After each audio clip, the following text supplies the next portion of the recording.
This is Between Hooksets. I'm Chasen Walter from In Through the Outdoors with my partner in slime, Kurt Underhill from the fishing crew.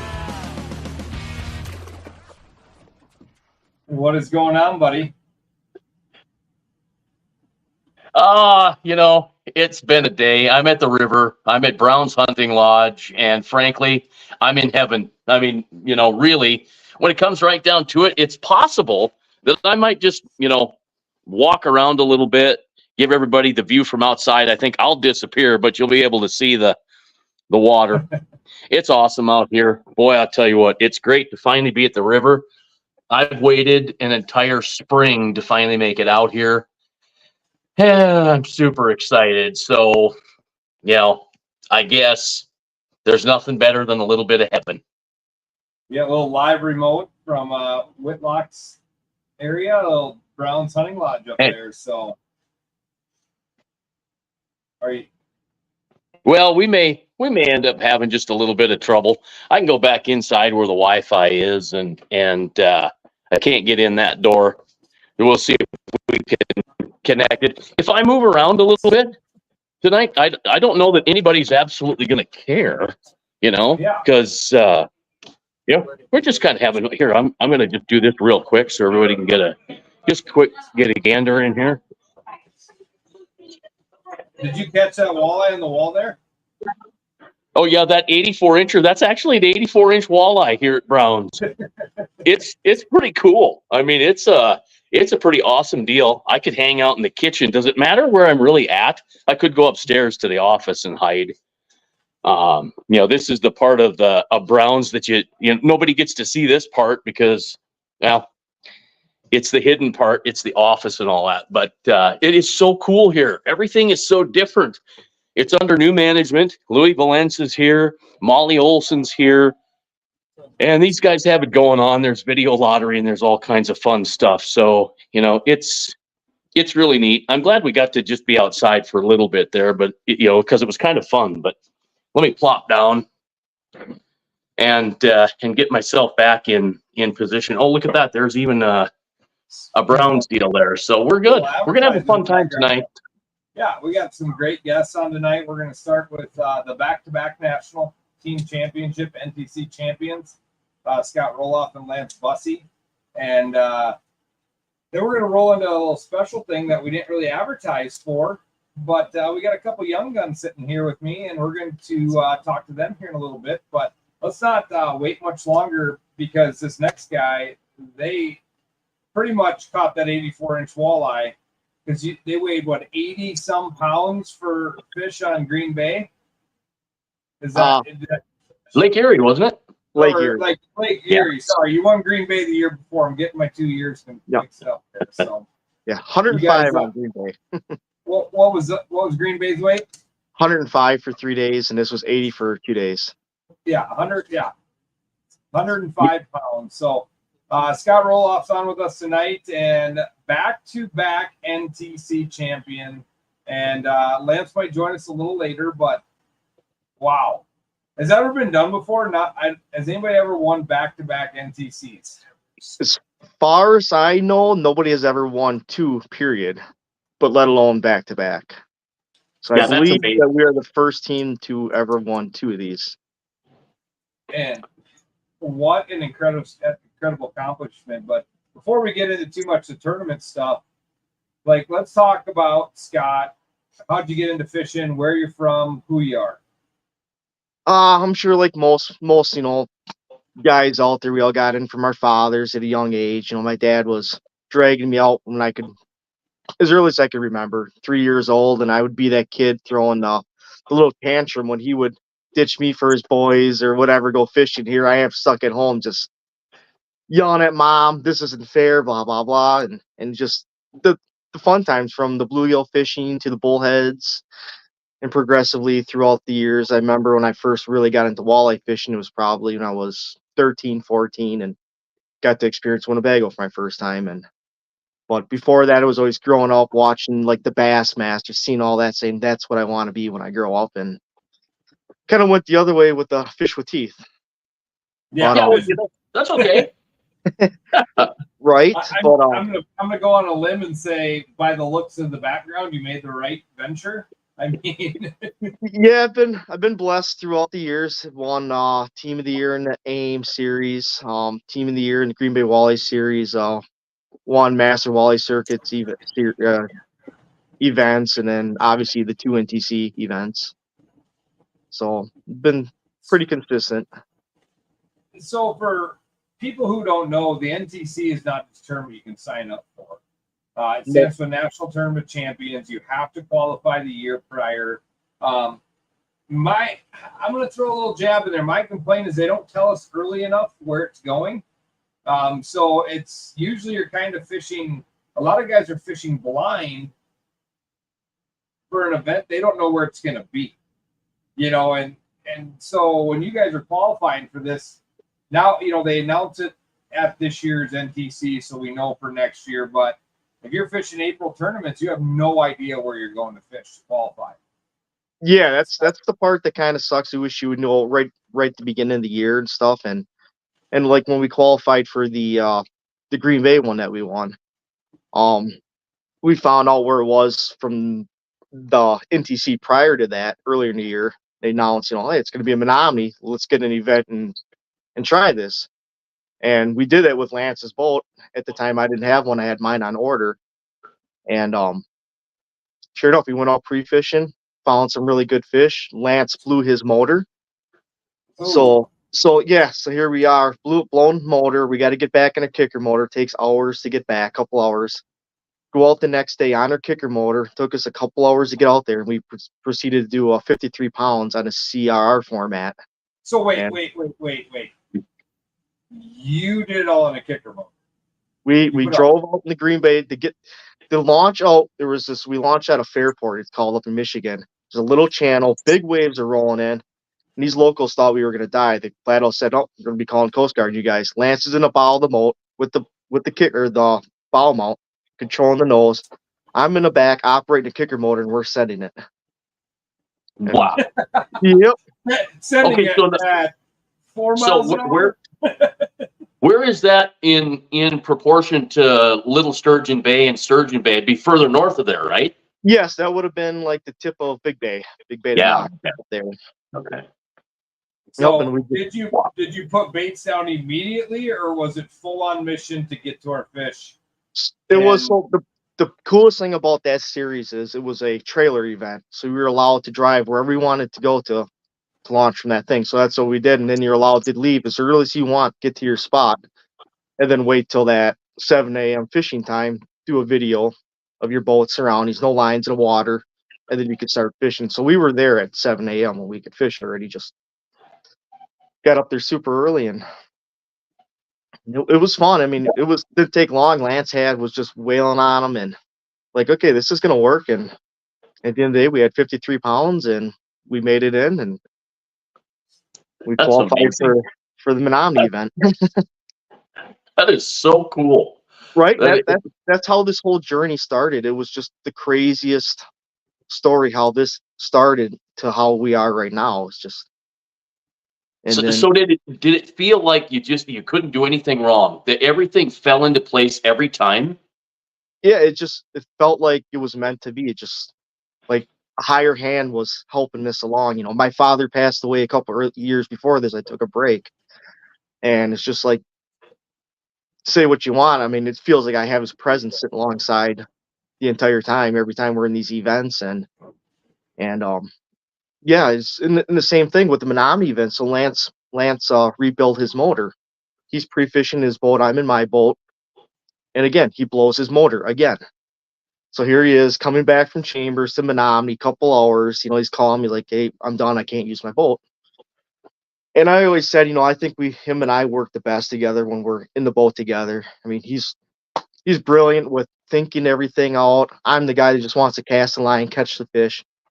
He's behind the scenes. He's doing so much homework, everything, and I could never do any of this without Lance as a partner. And I mean, we fished like damn near like brothers in a boat, so it's a lot of fun with him. But now wait a minute though. You were the brains behind the finisher though, right? Aren't you the one that figured that pattern out And you're the one that caught the big fish that really put you over. Yeah, the finisher, we tried a bunch of stuff in a week, and then I remember Tommy Kimos, I'm a good friend with him, and he was bragging about using his finisher in the last NTC. And I'm like, God, I wish I would have been able to try that bait. And it came out this year, and we're out there. I'm like, I'll throw this on, drop it on, and it was boom, boom, boom. There was very little hesitation in these fish eating this bait. And the hooking percentage was through the roof for landing these things. So I just kept that. That was my comfort bait. Every place we went, I would throw that first, catch fish, and I would play with other baits. Don't catch them, well, then obviously that's the bait. Got my 2 colors down for the week. Just had one blue, one OG blue, one French pearl, number 9s, and that's all I kept on. I think the OG blue probably caught 200-300 fish on that one bait. Thank God I didn't lose it because I only had one bait. So okay, so you said you didn't stop in the week and go buy more. Nobody has these. You cannot find these they're baits. gone. They're gone. Every place I was looking, trying to get these baits, you can't find them. Yes, Wow. that's the one. And the one I have is. Oh, I thought it was here somewhere. I'm sure it is. You got to hang that up, right? So Yeah. so you said boom, boom, boom. You mean like this? Boom, boom, boom. Yes, it was one after another every time we see fish, and when we're throwing it, I mean this is the part that sucks for Lance. I felt bad for Lance because he was in the back of the boat running the other live scope, but to get the fish that we wanted in that amount of time, you literally had to hunt down those really big fish. If you would have just put the boat sideways and drifted, you would have caught fish, but you wouldn't have just targeted the giants that we were targeting. And that's what I was doing. I was moving the boat as fast as I could and just dropping the baits on the biggest fish. So the thing that I'm learning about live scope and what I learned from you too is that these big fish aren't easily spooked. Like you throw that finisher at a smaller 15, and either 15, 16, 17, 18, they spook and they're gone. But these bigger fish, these 24s, 25s, 26, 27s, and bigger, they just sit there and they just really aren't affected by it until you really piss them off. Is that right? Is that how you see it? Well, actually, on Erie, none of these fish were spooked. I've never seen anything like this in my life with these fish. I literally had fish out in 40 feet of water, down on the bottom, jigging it, and they would follow it to 10 feet below the boat, and then they would crush it. Like literally 10 feet down below the boat, and they would just absolutely hammer. Most of them would eat it, obviously, right away. There were so many times where that bait would go down, and you still had your bail open, and then the line would just go slack, come right back at you. Just click the bail reel as fast as you could. And they had the nose down their throat. Really? Well, let me go out and just ask this and say, do you think the fish acted different because they're so used to this coming by them? Because, jigging and forward-facing sonar on Lake Erie has not really been a thing ever. Like this is like new this year. Nobody really tries it. We're going to put on boards and crawler harnesses, or we're going to put on boards and cranks, and we're going to go. Here's the perfect example. So during a tournament, we weren't the only ones in this area. There was plenty of guys trolling, plenty of guys jigging. But we had a couple boats that were trolling through our big fish right through there. And these fish they weren't catching them. You pull your bait past, they wanted nothing to do with it. They might track it a little bit. But that's what I saw with these baits. You'd do a pop, then a couple little pops, subtle, and they would track it. But if they didn't take it right away, you had to change your cadence right away, and then it was game over.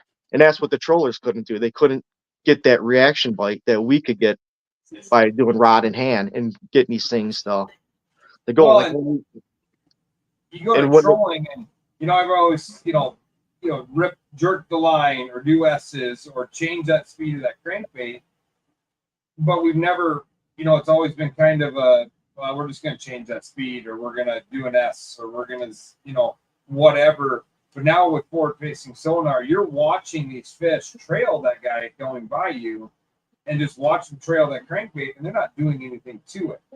And you're putting your bait down there, you do a couple pops, they trail it, then I'm going to change my cadence, and they smack. Yep, and the other thing was, so these big fish, they're not schooled up like these smaller schools, you'd see these 2, 3, 4 pounders, and they would be 3, 4, 5 together. And every time you saw these really big fish, they were individual by themselves, and they were never at the same water depth. There were some that were 8, 9 feet down, some that were 20 feet down.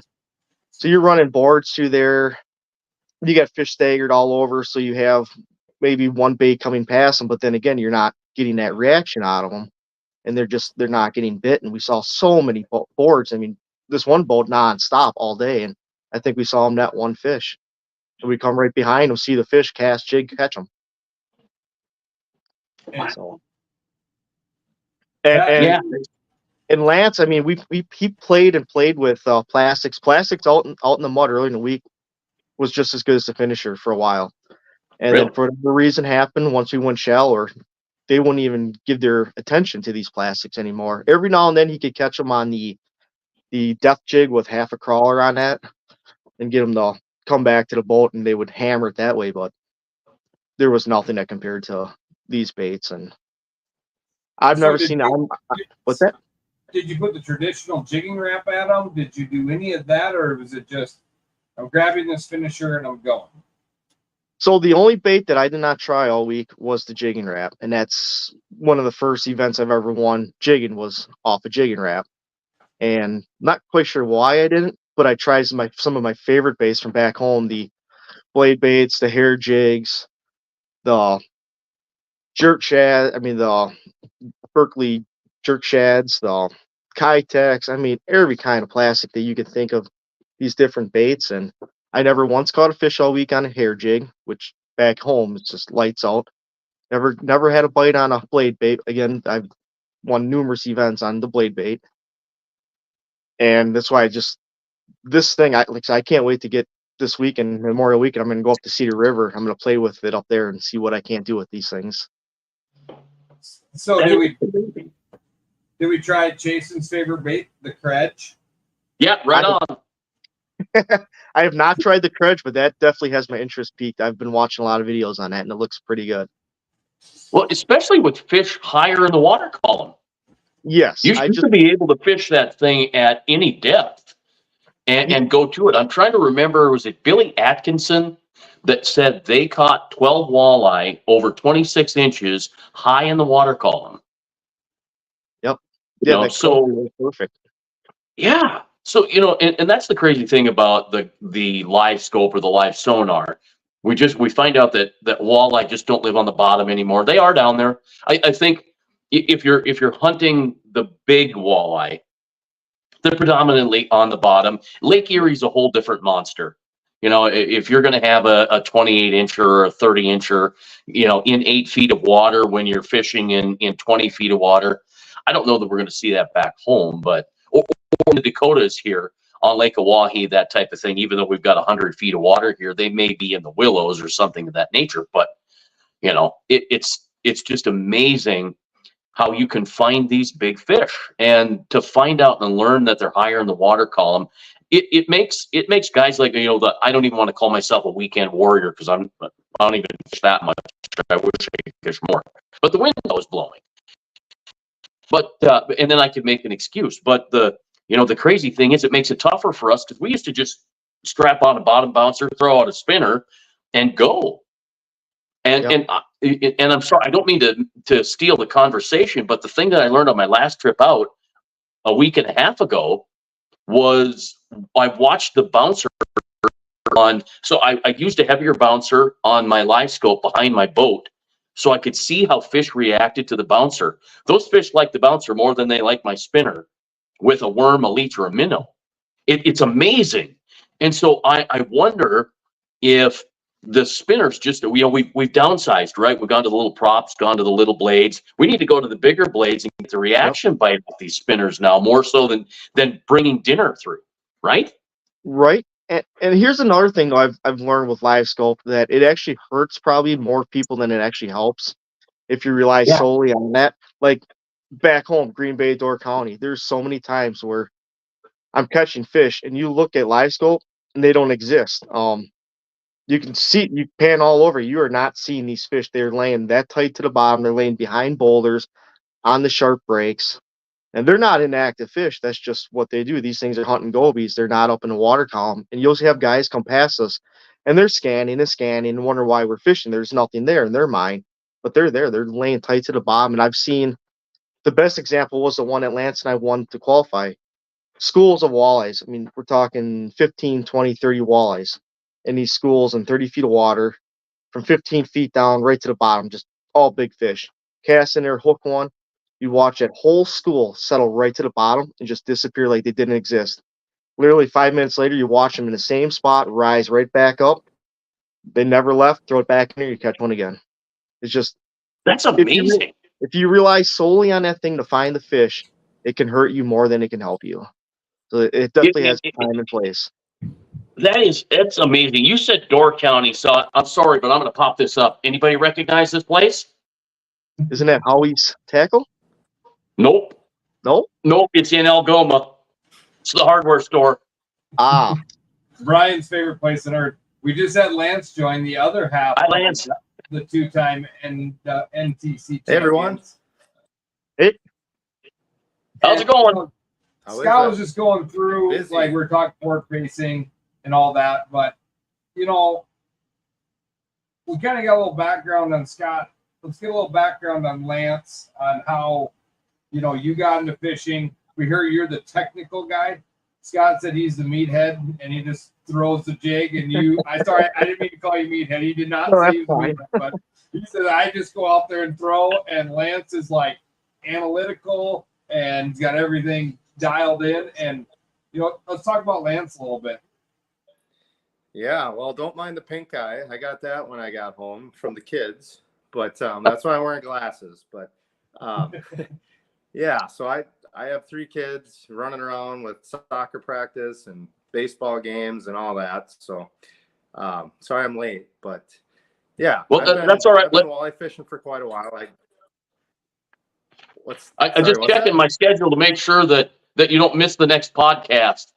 you were on the JMO podcast. You were on with Troy Peterson last night. By the way, or was it last night? Was it puppies that I kept hearing in the background? Did you hear that? Puppy also. Yep. Was it your puppy? Okay, somebody's puppy was crying like crazy. I'm like, I wonder what's going on there. But thanks for joining this podcast too. You've been on a bunch. Yeah, no, that wasn't my dog, but I do have a puppy also. I think it was Troy's puppies, no doubt. But I didn't mean to change the subject, but I thought, okay, I've got to bring that up because you have been on a lot of podcasts.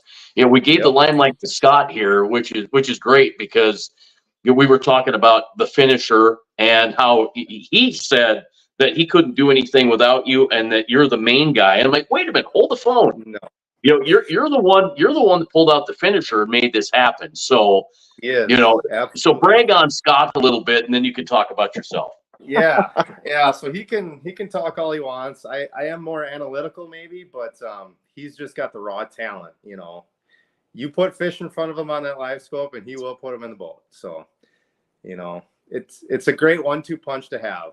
Have someone that is more analytical, the why, the what, and maybe the where and stuff, and then have the guy that just straight up catches them every time, anywhere he goes. So, no, it's fun, and that's the biggest thing. Like anyone that's wondering about, how do I, who do I fish tournaments with? How do you find a partner? I've had several tournament partners, and I guess you have to get out there and try new things. And when you find the guy that really complements your style, you'll know right away. And that happened right away. The first time I got in the boat with Scott, it was enjoyable. It was just different. And, looking back, it's been several years, and it's like, in the blink of an eye, it's gone so fast, and it's been great. So if anyone's out there wondering, just keep fishing and you'll bump into the right guy, and then you'll know. And, when you find a good one, stick with them. So, well, it's funny you say that because running tournaments, there's some days I'm also a fishing counselor, and I tell these guys, like, it doesn't work unless you mesh before you get in the boat. You can be 2 of the greatest fishermen in the world, but when you get in the boat together and you're 2 captains, or you have 2 different ideas or 2 different game plans, it not necessarily works. And not to probably say anything bad about your other partners that you had in the past, but when you find that connection, when you can be the analytical guy, Scott can be the guy that just goes and catches fish, or vice versa, or whatever it is. And Scott said earlier, we fish better when we're in the same boat. You know, Absolutely. he goes, we can practice in two separate boats, but it seems to work together better when we get on the same plan and, you know, same boat, same plan. And you guys you may break down a little more different water than he does, but that's a huge thing as a tournament angler is you can lose it so quick before you leave the boat ramp if you're not in good connection with your partner. Yep. Yeah, the mental part of fishing is the biggest part that you know gets overlooked by so many guys. Everyone's worried about what color they're biting and you know where do I try and this and that, and just mentally being focused and being able to listen to the fish and then be able to just bounce off what you're thinking off your partner and get that good feedback. You know, and when you got two guys that love to fish, thinking about it and analyzing and bouncing stuff off each other, I mean, you're in a good spot. So I feel like that's why we've been working well together, because we do that, you know, and we're not thinking about, you know, getting off the water and going to the tavern. You know, we're thinking about catching big walleyes, you know, and we don't want to stop. Like we look at each other. Sometimes it'll be 6 o'clock at night. It's like, we got to get up and do this again tomorrow. Let's put the rod down and get back in, you know? So, I mean, it's like we were kids, you know, one more cast, Dad, you know, and that hasn't changed. So. I mean, that's so great to hear. And you can definitely tell these guys from Wisconsin because he didn't say bar, he said tavern. You know, like, Yeah, right. You had to throw the tavern out there. Like, we're getting your geographical by your talk track here. So Sure. you got, like I said, I saw Scott earlier, you go out and you not only win one, but you win two and you win it back to backs. And it's not an easy feat. You got to win tournaments to get to this event. Because you're not just showing up and signing up. It's not like one of my tournaments or MWC or NTC. You have to qualify to make your way in here. And we heard Scott was telling a story about big motor blown up on a kicker and a trolling motor. I think people call it the free down the Coast Guard for you guys because they're not making it back in. You know, and to do that, to qualify, to do that, and to keep the mental mindset of we're hosed before we go out. You just went through it, got to your spot, and you got the job done. And then you put 105 pounds up on Green Bay, 80 pounds up on Lake Erie,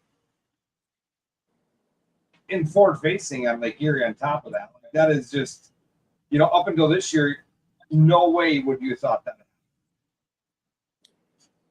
And you guys just did it. You set it up. And, I mean, to figure out that plan, did you go off of what Hoyer did, you know, and the guys in the NWT the few weeks prior and said, we're going to try this, or were you already thinking you're going to forward face before you watched what the NWT did?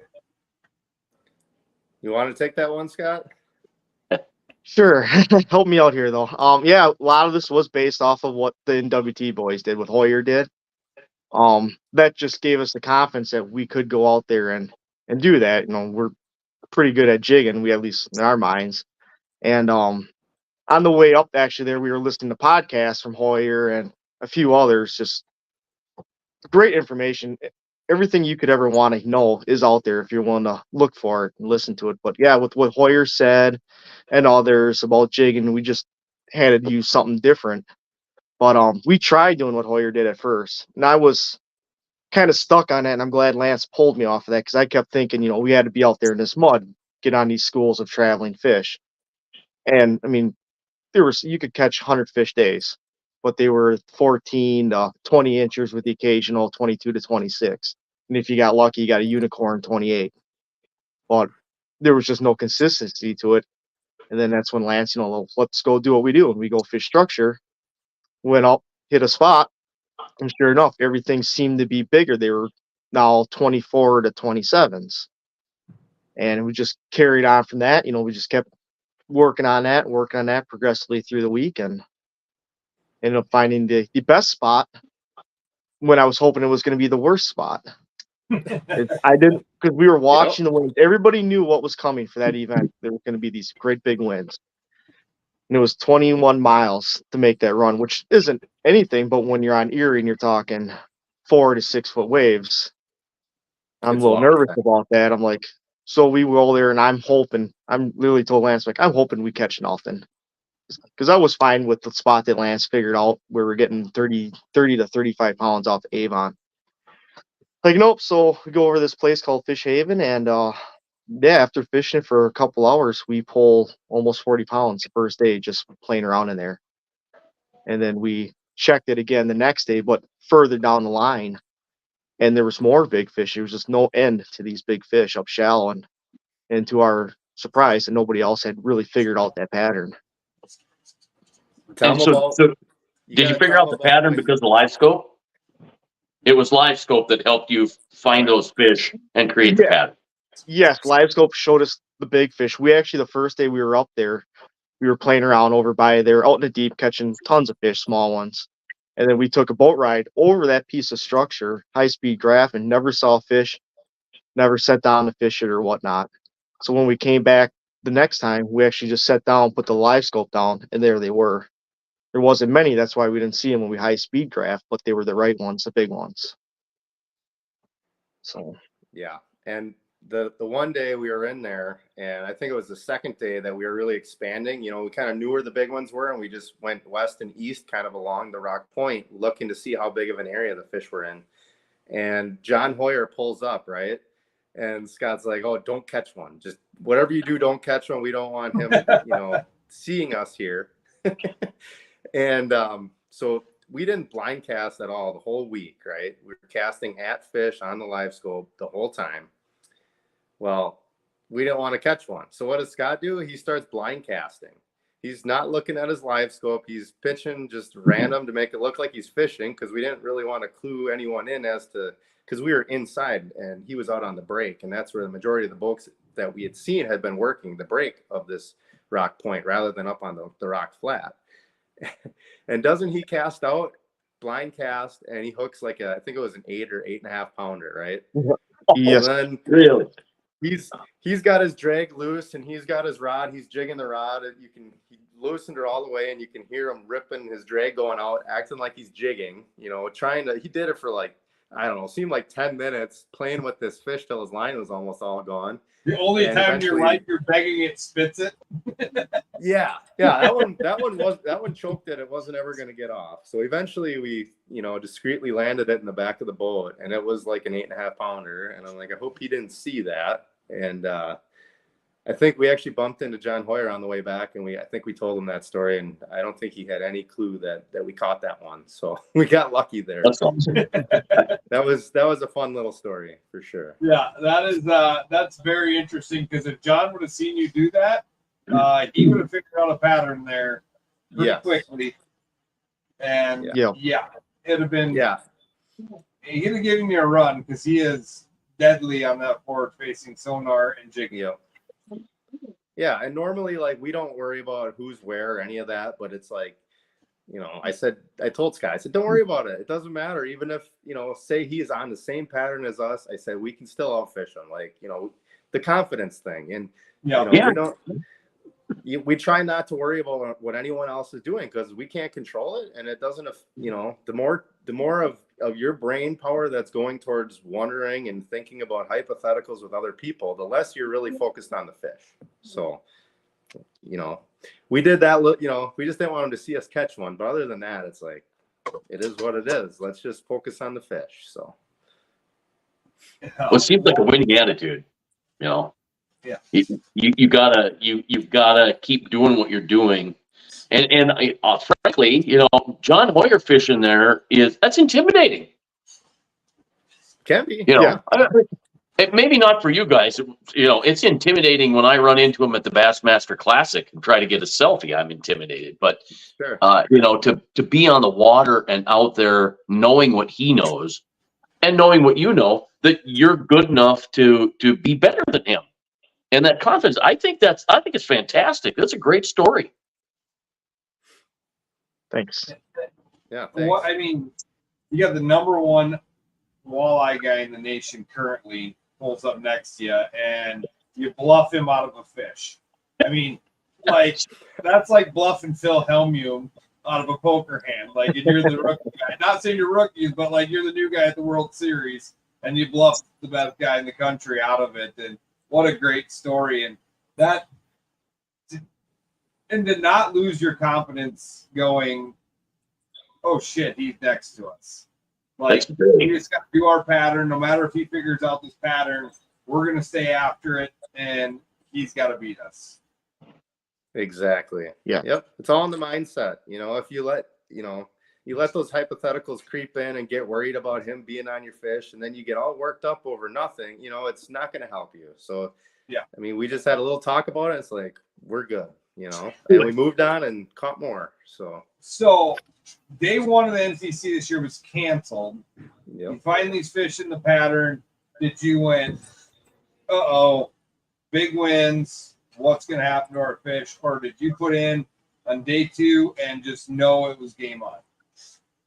Well, so the day we found the fish, initially it was a northeast wind, and that's what the wind was for the small craft advisory when the first day was canceled. So in our mind, it's like, okay, it's going to be good, or if anything, it'll make it better. Blowing in on that rock point will maybe even load more fish into there. And then we went trout fishing for the day in a little trout pond locally. And when we were done with that, we took a spin and looked at the lake shore, and we pulled up on Avon Point, and the mud line was like 2 miles out into the lake, and it was dirty, like water we had never seen the whole week. So then I got nervous. Scott's like, we're going to be okay. But we drove the 15 more miles over to our spot, found a park, got out and walked down and looked at the water just to see what it looked like, at like 5 o'clock the night before the eventual first day of the tournament. And the water was dirty, but it was like the mud line was only maybe a quarter mile out there versus how dirty it was on Avon. So we're like, then we could kind of calm the nerves again and know that we weren't going to run 22 miles or whatever it was and end up in chocolate milk water. So yeah, we did definitely sweat it a little bit, but I'm glad we went and looked at it, or I wouldn't have been able to sleep that night probably after seeing what Avon Point looked like. A blow day could be a fisherman's worst enemy because you are way too much time to think when you can't be in that boat fishing. For sure. Yeah. Yep. And that's why we went trout fishing, to take our mind off of it. Right? Really, that's a good idea. It's a super idea. I was out on Green Bay last weekend. Well, it would have been a week ago tonight. And that northeast wind coming out of Little Sturgeon Bay. Yep. And the crazy thing, I didn't get seasick, but nothing stopped. And it drove me nuts. And fishing was tough. The water temperature, 49 degrees. And I think we're up by Shoemaker Point, or up at Shoemaker, up in that area. And one of the boats had radioed back and said they caught a few. And asked them how much. I said, Jason, ask them what the water temperature is. Well, it was 52.5 degrees. I'm like, pick it up, let's go. Yep. And we ended up pulling 226s off of that. But the water was cold. Was the water cold at Erie as well? It was 58, Oh, give or really? take, most of the tournament. Yeah. So it was, but I mean, we saw as cold as I think 52 one of the days pre-fishing, where some cold clear water rolled in on a point and it dropped the water, and it was like a, I don't know, 400 or 500 yard stretch of that super cold water, and on either side of it, it was 58. It was real weird. No kidding. Yep. And obviously the fish came out of the warmer water. Correct. Yeah. Yeah. The steelhead were in the colder water. That makes sense. Right. Yeah. So you guys go out there, you win 2 back-to-back. Next year is coming to Lake Francis Case, Piggstown. Do we have any thoughts? Are we going to get a three-peat, or are you like, I'm coming to a South Dakota river, and we're big body. I mean, we're on one of the smaller bodies of water we have in the state down there. What's your mindset going into that? Are you qualified by winning? Are you automatically qualified? I believe so, yes. Because a couple years ago when Tyson and Dewey won the NTC, they were not automatically qualified for the next year. I don't know if they've changed that or not, but they weren't. They had to requalify to go to Green Bay, and they did, but I don't think they ended up going because of the National Walleye Trail event or scheduling conflict. But So you're qualified. Let's just say you're qualified. You're coming to Lake Francis Case, very southern end. What is your thoughts right now? What do you think, Have we Scott? we've not thought that far ahead, probably. I'm gonna be watching the NWT again. When it was out there a couple years ago, but yeah, it was live scoping shallower water. That's where you're catching your bigger fish, and then the trick is gonna be finding those perfect unders, and most of those were out on creek points, deeper water and stuff. But it's gonna be a lot of fun. It's gonna be one again live scoping, hands down. Whether it's gonna be with the finisher or jigging plastic or worms or whatnot, time will tell. But that would be something that we're gonna enjoy. I know, breaking that apart and doing our damnedest to bring the title back to Wisconsin again. So you've never fished it, right? You've never fished Francis Case at all? Ever? No. Okay. Okay, so, and Nope. Scott, honestly, I'm thinking if you work on it a little bit, you could impersonate Al Linder in a quick hurry. Well, that's funny you say that, because that is the guy who made me start jigging with jigging rafts out on the bay. Al Linder's show put up a show once. I'm sure you've seen it, where they went out in the summertime jigging blue and chrome jigging rafts, and they whacked them. And we took that, went on the bay, and it just progressed from there. So Yeah, I really, the way you say that, and I'd love to try to do it myself, but I can't. But I've noticed a couple of times, like, he's got some Al in him. There's no doubt about that. But and maybe that's from, because you're from Wisconsin. I'm not sure, but it's fun. I love listening to you talk. So the whole national team championship coming to South Dakota, you're going to be on the skinny water, the shallow water. Lake Francis Case, was it Lake Francis Case or was it Lake Sharp that had maybe it was Lake Sharp that had the South Dakota record walleye in it back in '79. Yeah. Was it Sharp? Yeah. Yeah. So here's the thing, catch a state record on Francis Case. I don't think it's been done before. that'd be a nice goal to have. Hawaii right now. I mean, you only have to catch an 18-pounder. How hard can that be? Crazy. It'll be fun. It'll be fun, just like our plans when we went out to Erie. It was Lance has never been there. I haven't been there since I was 13, 14 years old. Actually, last time it was 10 fish and limit. I had a picture of a 33 and a half, a 32, and a couple 31s on the stringer back a long time ago. And I mean, we just went out to Erie with the plans of let's go have fun. It's gonna be a fun fishing trip. We do great. We're gonna try our best, but let's just go have fun. And I think we'll take that same attitude to South Dakota and go learn a whole new body of water. And I'm sure we're gonna have a blast doing that and catch lots of fish. Well, the cool thing is you can win without catching big fish, without the monsters. Yeah, that's gonna be one that we haven't done yet. We haven't done a slot event together where you got to make the right choices and what you keep above and below. So I hate to burst you guys' bubble. It's not going to be 105. It's not going to be 80 Nope. pounds. I mean, you're gonna be looking at probably that 30, 40 pounds for 3 days down on that body of water, and that's going to be a big weight down there. Just because of that fishery, how it sets up. But there are big fish down there. But it's when you get to that slot thing, going back to that head game, you got to completely change your mentality of, I'm not going to box a 22 or 26 because I know I can get a 27 or 28. And it's there's a lot more to the head game than just box the biggest fish you can put in the boat.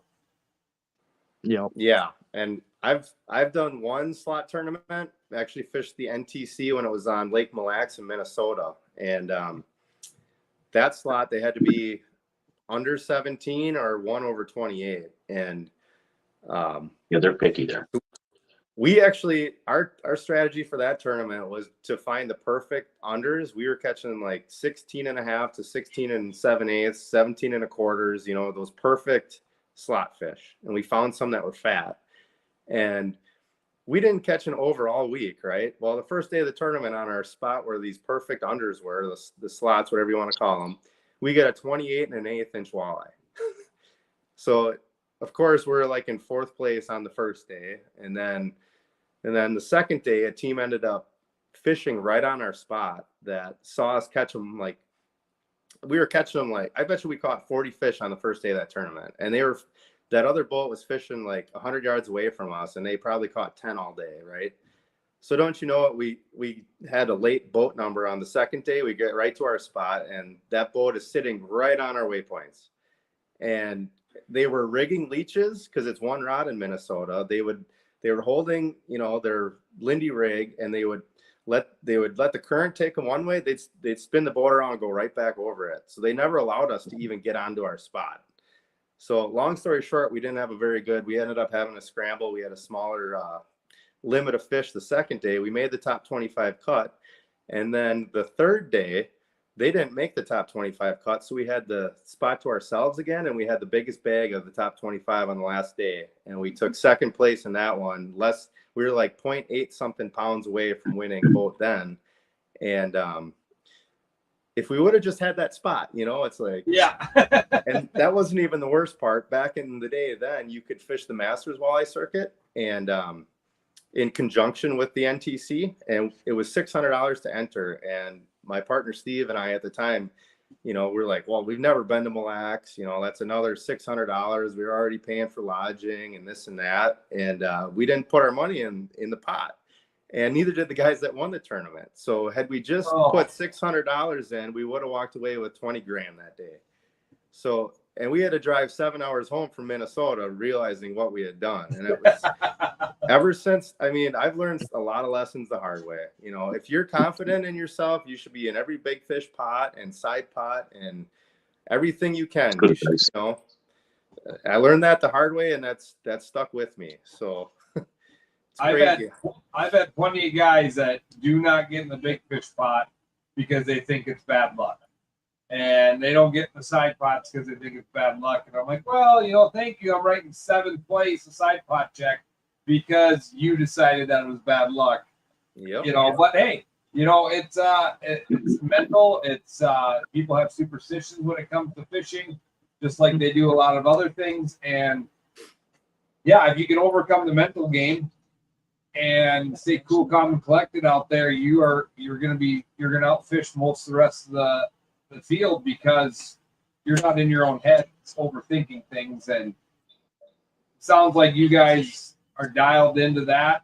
Lance, listen to our podcast, you have a Bible, it sounds like, of all your, you know, different waypoints, and you put in colors and depths and all that when you put a waypoint in your graph. I never even thought about doing that. Mark a waypoint, and that's what I do. But that was pretty interesting to listen to on that podcast, that you don't even write down your book, you also put it on your graph.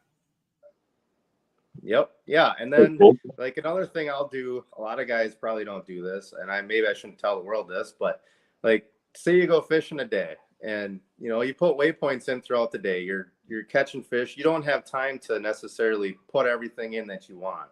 But if I get like a half hour when I get home, I can look at my trails and I can relive, you know, kind of the day, how it went, and then I can add those details in at home. And then I can delete the irrelevant waypoints that, oh yeah, I put a waypoint in here, but I never went and changed the number on it, so it must have been a sheephead or whatever. And you know, it's kind of like waypoint maintenance. And then like Scott's good about it too with symbols. Like I like, you know, so today I go out and pre-fish, and say I'm pre-fishing the same area. Well, today it's a northeast wind, so I'm going to make my waypoint a certain symbol.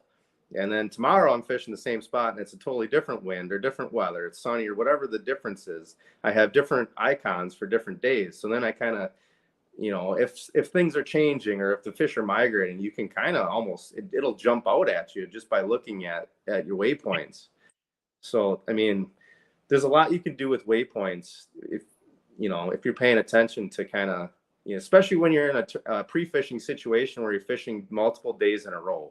That's when it's really the most relevant to, you know, do those little things that really kind of will help steer you in the right direction. You know, so keeping that Bible, or that I've got a diary that I kept in 2013, 14, and 15. Somebody else's phone is ringing, not mine. But I found the patterns. Like no matter what I did, no matter what the weather was like, if the pressure was 30.02, whether pressure was falling or rising, that's when I caught fish. And so do you find those, do you go looking for those patterns in your Bible? So generally speaking, I don't track the pressure. For ice fishing, I track the pressure, and I feel like it plays a lot more in cold water, or like, I kind of relate it to low pressure, high pressure, right? You can tell when a low pressure comes in, you got rain coming in. When you got a high pressure, it's bluebird skies. So I kind of, I pay attention to that. And generally speaking, your high pressure days are tougher fishing. The day that we're supposed to have a line of storms coming through tonight, today they're going to be biting. That's just generally speaking how, fish act. And the beauty of walleyes is they're so wind dependent, That's why I love catching them, because they're so hard to stay on, because they're constantly moving, and they're not worried about being on a waypoint. They're worried about what the wind's doing right now, right? And the wind pushes them to where they feel they can feed. So, for me, it's just trying to have that big picture mindset of, okay, well, I can look at 3 days before I'm going to pre-fish and see, well, it's going to be this wind. And I can go back through my notes and say, okay, well, this is where I need to focus, because the wind's going to do this and it's going to set the fish up like this. So, I mean, it's really valuable to have that. For me, I don't look at it as much as I'd like to, with just busy life in general. So I have all the notes, I have all the info, but I don't necessarily always get to reflect on it before tournaments. That's why fishing less tournaments in a year for me is really beneficial, because I can prepare a lot better, a lot more thoroughly for the few tournaments, rather than 6 or 8 a year. So, but yeah, the prep work definitely helps. Jason, I gotta ask Scott this. We had a guest on earlier this year, a couple weeks ago, and his partner said he's truly analysis by paralysis type of guy. And I'm feeling that with Lance right now. Like, it's all data, and he's seeing everything through, and analysis by paralysis. Like, there's never a decision in that boat that he hasn't thought through. And then you're just the guy that gets. Yeah, can you over? What's that? Go ahead. Can you overthink? I was just saying, can you overthink it? No, you can never overthink. I mean, I just look at this way, whether the weather's high pressure, bluebird, sunny, flat, calm, thunderstorming, whatnot. I get to go fishing. I'm happy. I'm grabbing a rod, running out the door. Yeah, but like, you'll take into conditions in concern, like sunny out, obviously flashy, probably gonna be fishing the bottom, like back at home. What Erie does, I don't know. We really didn't get those conditions. But yeah, it's the little bit that I can remember in my head. I used to write stuff down. I've gotten horrible at it anymore, which is a bad habit. But nope, I just pretty much today where I get to go fishing, so I'm just gonna go out, and I don't care what the conditions are. It might be bad fishing, but something bites, I'm happy. That's half the fun, right? I mean, that's half the battle, is trying to trick something with a brain this big. Yeah, right. Your hook. Like, that's half the battle. These things are 10 times smarter than we are most days. Mm-hmm. That's half the battle, is tricking a thing with a tiny brain to bite our hook. I think of how we've progressed in our career. I mean, when we all started out fishing, it was live bait dominated. I mean, you can't catch walleyes with artificial lures, and other than Lance with his death jig and that half crawler, I mean, it's all artificials now. It's whether it's plastics, blade baits, or finishers or whatnot. So it really it's a reaction bite more so than you're not looking for feeding fish. You're looking to piss a fish off, right? Yeah. If you were to put these baits in these fish's face and just twitch it, make it look normal, you're not gonna get these things. They're probably gonna follow it, chase it. They might nip at it. But you start throwing in some crazy, not excessive rips, but just a little different stuff here and there, and then you're triggering them. They're just coming up and eating a dying bait that looks like an alewife for shad or perch or goby, whatnot. That's all it is. It's interesting. It's just changed. Everything's changed so much. It's crazy, but it's fun to be able to figure them out. Isn't it easier, especially with live scope now or with live sonar? it's a little easier to figure them out. And I don't know if fish have changed over the years because a lot of them have been raised in concrete tanks, rather than being raised naturally. But walleye are everywhere anymore. Yeah, it's take it, I mean, Lance. I think they chase baits, right? I mean, they chase bait. And I think the big thing like we overlook with jigging wraps or jigging techniques is, on your live facing sonar, you can see it. A fish comes through a school of bait. They don't just swim straight ahead. They go every direction to get away from that thing. So when you're doing that erratic cadence out there, you're more mimicking the bait than just pulling something straight ahead. Yeah, absolutely. Yeah, and you can read the moods, like especially on Lake Erie. You could read the mood of the fish, right? So you would throw it on their head, and if they reacted to it and started following it, and they were being real lazy, you just would maybe slow your cadence down a little bit, And if you're jerking it and they're following it down, they're following it up, you keep it aggressive because they're tracking it, they're very interested in it, and then eventually they would eat it. So I mean, just the degree of knowledge you can gain from forward-facing sonar, I mean, it's incredible. If we would have tried to blind fish that area that we had for the tournament, we would have been lucky to get probably 25 pounds out of there, if I had to guess. Because I mean, they weren't all at 10 feet down, they weren't all at 15 feet down. They're at different levels in the water column. They're swimming around. And the clarity was like 3 to 4 feet. So if you weren't getting it right in their face, they didn't even see it, sense it, nothing. So it's just the precision that you can fish with, knowing exactly where the fish are and knowing exactly which ones you want to even cast at. I mean, that you can't do that. You can't do that trolling either. And that's the other reason that it's winning on Erie, because I mean, you're hand picking which ones you're throwing at. So you can't do that with 6 boards in the water. And the thing about it is we also, people say, oh, it's cheating, it's cheating, it's cheating. I mean, you can see the fish on there. That's right. But you still have to make them bite. Yeah, we're not snagging them. They're still biting. That's the biggest thing is you just said it there.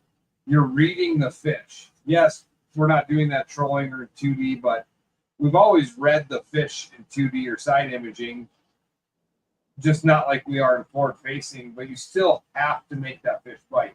And let's be honest, how many fish you drop a bait on, no matter what you do, they swim and go the other way. There's enough of them.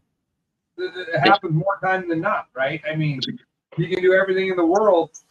This winter ice fishing, we're sitting out there in the lodge, and I'm watching them come in, and one time you'd be jigging them, and one would smack it, and the next one would swim past it, but they'd swim up and hit a dead bait. Or you just don't, you don't know. You just don't know what they're going to do. And I guess we're learning. So I guess we have an advantage, but I don't see it as bad as people think it is. And I always go back to, if you want to get rid of forward facing, we should have started with GPS mapping. When that came out, we should have banned that. And then we should have banned spot lock. And, them two things, in my opinion, are more deadly than forward facing sonar is ever going to be. The fact that we can sit in your garage and look at your map and know where to go. We had Tyson on talking about lining up contours of shores and imagining what's out there in the water. Now we can see it. Now it's a map that shows exactly where to go. Yeah, and the other thing, like you mentioned, there's days where you can have live scope, you can have the best mapping, you can have the best notes, and you can cast on them and you can try 30 baits and they just flat out will not bite. We've all been there. I mean, not so much on Erie. I mean, those fish seem to always bite, but like a lot of local lakes around here, I've had days where it's like, even like king salmon. Like I love fishing king salmon when they first come in the marinas and stuff in the fall to spawn. And last fall I had a day and I must have threw a bink spoon. I tried jig and plastic. I tried so many different things. And I, crankbaits, they track it to the boat, these big kings. And they were just, even threw skein at them. I mean, we threw everything that we could think of. They would follow your bait. They would nip your bait. They'd follow it up and down. They'd race down at the bottom. You'd swear they're going to eat it. And I think we caught 2 salmon in like 10 or 11 hours of fishing. And one was in the first 10 minutes we were there. And it's like, You know, it's almost like you wish you didn't have forward-facing sonar to know how many are there and not biting, because it was darn frustrating. right. So that happens too. So, well, guys, I mean, it's been an absolute pleasure to have you guys on. Can't wait to see you guys come out to our home state of South Dakota. And I just want to throw this out there. You're going to have some pretty tough South Dakota boys coming down. And, you know, not saying you didn't have tough competition, but there's going to be some boys that don't want to see you take a trophy back to Wisconsin. But, you know, I'll be rooting for you deep down. I got to root for my South Dakota boys, but I'll be rooting for you guys deep down because, you know, back-to-back, as far as we know, it's never been done. And we definitely know a three-peat has never been done. So that would be an epic event. I hope you get it. It's been a ton of fun. The last hour's gone by so fast. I can't believe we've been doing it for an hour. So thank you. But Thank you guys. You know, we're not done yet. We're going to say goodbye to Scott and Lance, and we're going to bring on some young guns and switch gears a little bit and talk a little bass fishing. So, guys, thank you for your time tonight. You. And right. we enjoyed it. We look forward to hearing from you guys in the future. Sounds great. Thanks. Have a great night. All right. Take care. Thank you. Thank you. Yep. All right, bye. Well, we ready for these next two? Yeah, I think you've got them in the studio there, don't you? We got them right here with us. We have Chasen Steele and Jackson Goodman here. So these two boys went out this last weekend and put up 17 pounds of smallmouth on Lake Sharp for the Bass Nation high school and junior state championships, and they won the junior division. Look at those tiger stripe smallies. Nice. Guys, let's talk about this a little bit. Before we get there, let's, you know, your dads are over here in the corner, but, you know, let's talk about, you know, Jackson, how did you get into fishing and bass fishing? I don't think your dad knows how to, he barely knows how to catch a walleye, let alone a bass. He's a pike master. We give him that, but, like, you got into bass fish. Let's talk about this a little bit. So I've always been in the outdoors, you know, fishing, hunting, whatever. You know, some of my youngest memories are pike fishing or netting walleyes for my dad off my grandpa's dock. But me and Chasen have been friends for 4 or 5 years. We played sports together. And one day his dad, Shane, asked us if we wanted to go bass fishing. And I was like, why not? You know, whatever. And we went out and caught fish, and you know, ever since then.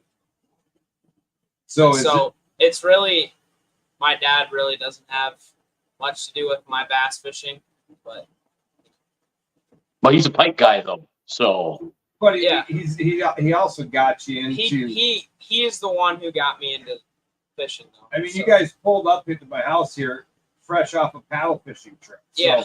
I mean, you guys came from down on Francis Case after paddle fish. So, I mean, the experiences that you've grown up with in the outdoors just led you into the bass fishing side of things. Yep. And to be able to diversify yourself and go out and learn this, would you say you prefer bass fishing over any other style, or you just like fishing in general? You know, all of every type of fishing I do, they all have their pros and cons, you know. I do like bass fishing is amazing. I love bass fishing, but pike fishing, walleye fishing, you can't really pick a favorite. I mean, I like them all. And Chasen, I mean, do you know what a walleye looks like? I know your dad. I don't think he lets those things in the boat. I catch a couple here and there on West, but they're pretty thick over there. But so, what's your background, Chasen? I mean, obviously, your dad's a bass fisherman, and growing up in South Dakota, I don't know much about you. I know Jackson pretty well, so let's hear a little bit about you and how you got to winning this. Yeah, so just been growing up in the outdoors like Jackson too, and then going to little farm ponds with my grandpa and dams. Just really fun fish for bass. I like throw. You can throw whatever at them and they'll eat it. Just going out with my dad every here and there in the summer. It's fun. Now before facing Solna, you can just see them bite. It's pretty cool. It kind of changes the game, and so you guys not only won this one, you won the one you won a couple years ago or 2 years ago. And so, what is it like? Just so people that are out there watching or kids for next year, like go through that. Like it doesn't take anything. It's $42, a $12 membership to Bass. You get a magazine, you get all that stuff, and then the $30 thing you go there. You go out, you win the tournament, you can get a trophy, and you can go on to nationals, the youth nationals. This year it's in Lake Chickamauga in Dayton, Tennessee, and you guys can work your way there and go up and fish these things and continue to grow. But I mean, what's it like getting to that boat ramp? A lot of us know what it's like to pull up the boat ramp for a bigger, a normal tournament or the Pike Masters or even the Wilnell Lunker. But what's it like when you guys pulled up that boat ramp in the morning, you're getting ready to go out? What's your mindset of going into the day? Well, so I have some experience fishing tournaments. I think mainly this year pulling up the boat ramp, I was pretty confident, I guess, because we'd won it. Because you're fishing against me. Yeah. Yeah. You're like, at least we're not getting last place here. But I guess I don't really have much to be very nervous about because I'm getting guided. I'm in the boat, and I guess the nerves don't really affect me. Now, if you guys Good from a kid. do decide to go on to the next one, do you think that's going to change when you pull up to the nationals? Definitely. There's like 600 kids at this event. Yeah. Like, you're not in your home state. You're not in your home water. You're traveling to Dayton, Tennessee to fish Lake Chickamauga. Like, that has got to be like, I don't know what I'm going to do. Yeah, you're fishing against kids that have fished this lake every day instead of people like Kurt fishing against us. So. But yeah, definitely a lot more nerves there. But so Chasen, you get out there. Did you have any nerves going into this, or you're like, Dad has got this dialed. This is his water. Watch out. Yeah, we went out on Friday just fishing around, looking. We had a pretty good day, so I felt pretty good about it. Bass fishing is what I do, so I felt pretty good about it. So you get out there, you go out. You guys are obviously live scoping on forward facing. Jackson, you kind of told me before the tournament, a couple years prior, Shane's like, cast there 30 feet, cast there. Yep. Like video game fishing these things. Yep. It's got to be a lot of fun. I mean, you guys, you don't only won the tournament for the youth side, you also weighed the biggest weight out of all the kids there, even the high school kids. And, Sam Spice, who we've had on the show, and Max Flatten, who tour around the country and do this. I mean, they're all over the place, and you beat them by 4 pounds. Yeah. Or 3 pounds, sorry. Like that, yeah. Goody's turn to be boat captain. Yeah, I agree. Then I might stand a chance, Pitter. Yeah.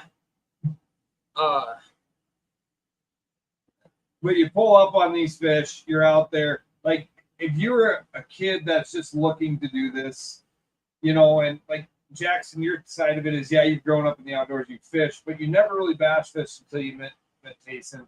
Like, tell somebody that just wants to get out there and do it. Eric Storm said at the event, like, if you have any friends, let them know. Tell them about this event, and we'll find boats for you.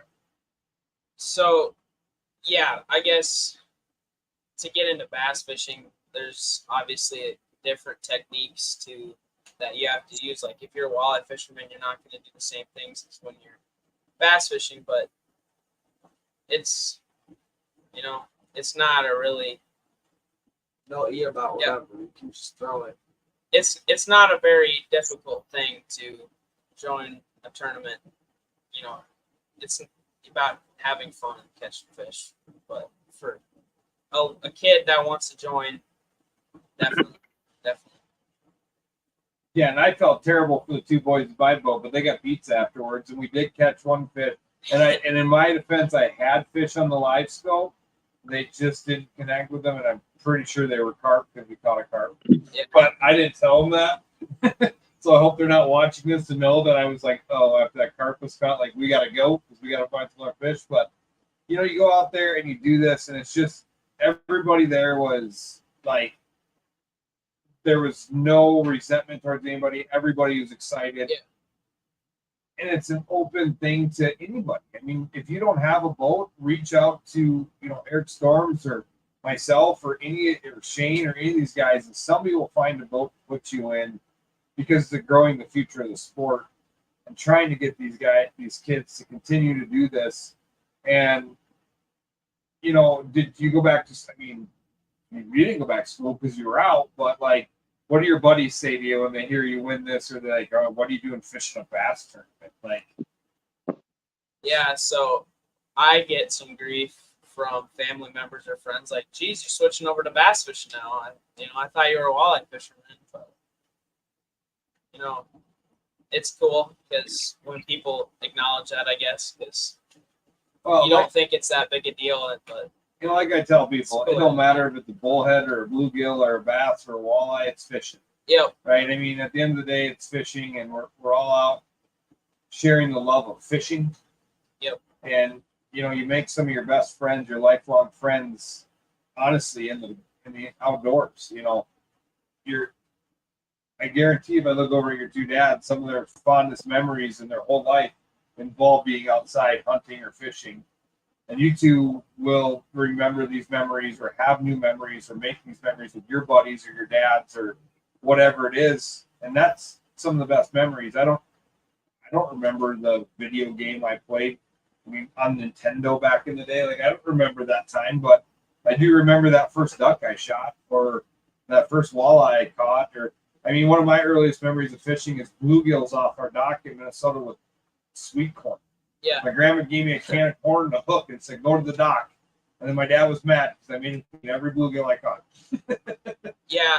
And I know a lot of people on pretty social, but my best friends are the people that I hunt, fish with. That's cool from a kid. There's not a lot of people outside that I really spend a whole lot of time with because I'm hunting and fishing a lot. That's awesome. Well, let's admit, bass is where it's at, though. Bass is where it's at. Yeah. So, all right, 2 young bass fishermen. We got the Bass Cup coming up in 2 weeks. Do we have any predictions on 6 smallmouth out of Lake Oahe, what it's going to take to weigh each day? What would you guys have to guess going into this tournament? Probably around 20, 21 pounds. 20, 21 pounds for 6? Because you weighed 5 at 17, so that's probably pretty accurate. Jackson, you got? Yeah, maybe a little bigger. I know there's some bigger ones lurking in Hawaii, but Jackson, you talk your dad into fishing the Bass Cup with you? No, you just let. No, that came pretty quick. That was a pretty hard no. You Yeah. think you should let you two take dad's boat and go do it? You feel like you got a better chance there? Yeah. So, well, guys, if you had to say one thing to a kid out there that's even thinking about doing it, what would it be? Just to try it, give it a shot. It's really fun. Go for it. So we've all had them bad days, and you can have a bad day. I have 95% bad days when I fish. I'm better at talking about fishing than I am catching fish. I've admitted that for years. But don't get discouraged because, go after them and you'll catch one. Even if you catch a bullhead while you're out there, it's a tug of the line and keep trying and continue. You'll get better. Practice. Like we listen to those guys tonight, like, I gave that guy a little crap by paralysis by analysis, but he really, truly tried. You can tell it's his passion to try to outsmart these fish. And it's really what it is. You know, and it doesn't matter if you're 14 years old like you two boys, or you're, you know, a touring elite series guy. Everybody has a bad day on the water. Just get up and do it again tomorrow and try to improve. Well, yeah, I know. Yeah, you have plenty. You have plenty of days. Bad days are gonna happen. Just Kind of like today paddle fishing. I Yeah, heard we hooked that, up for one. sure. For sure. What was today like paddle fishing? Like I heard your dad helped land another guy. Well, yeah, I got to watch my dad land other people's paddlefish, and then I'd go to their spot. But yeah, I had one hooked, but you know the rocks in there are pretty jagged. But you caught one this year, or how many Yeah, you got? I caught one this year in the White River with Yeah. So, Willie. but all right, guys. Well, we appreciate you being on. Thank you. Look forward to seeing the future of this. See where you guys go. Chasen, we're gonna work a little on interviews off camera. We're gonna get you a little more interview ready. Jackson, like maybe if Jackson wanted to sit beside you, we could have got a little more. I've known Jackson a long time. He doesn't fall from his Uncle Benny's tree and his dad. Either his dad or Uncle Benny have never met a Mike they didn't like. That's what our good buddy Pat says. So I love it. Thanks, fellas. So thank you guys. We will see you and hopefully talk to you in the near future. That's awesome. All right. Take care.